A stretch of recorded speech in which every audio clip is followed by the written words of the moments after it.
Hello, Barbara Bottolotti here with Rest and Rejuvenate. This particular pose is really great for stretching out the back if you have some lower back tension.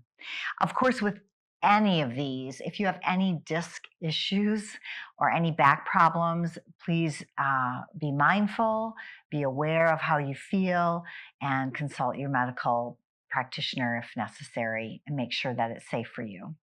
So in this position, you could have a table right here, and you could just simply roll down, rest your forehead on your forearms, and allow yourself to be in this position.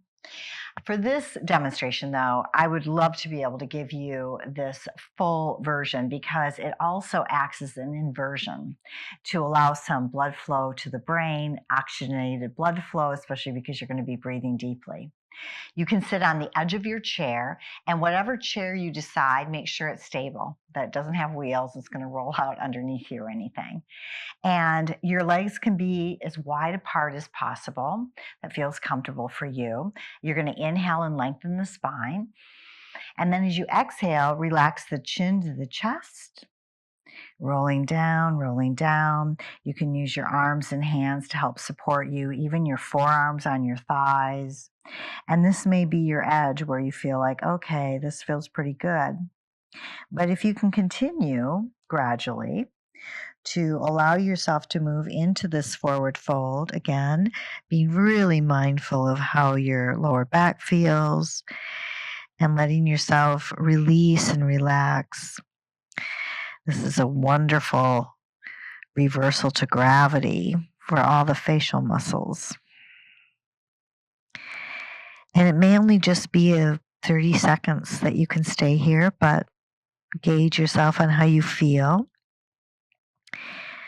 There's a difference between letting yourself melt into this pose a little bit more and also the maybe discomfort and wanting to get out of it. So you have to kind of just be aware that both things can be happening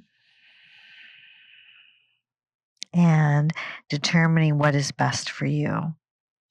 So when you feel like you've been there long enough and it feels like, oh, you're ready to come out of it, just roll up, use your arms and hands and your legs to support you. Roll up one vertebrae at a time with your head floating as the last. And then with all the restorative poses, it's really nice to give yourself 30 seconds to a minute to just transition, especially if you're twisting from one side or doing one side to the other, or when you come out of a restorative pose, just to maybe take in a few moments of being aware of your surroundings, noticing how your body feels, letting your mind kind of be in the right place for the next activity you've got in your life. And so that is a supported chair forward fold.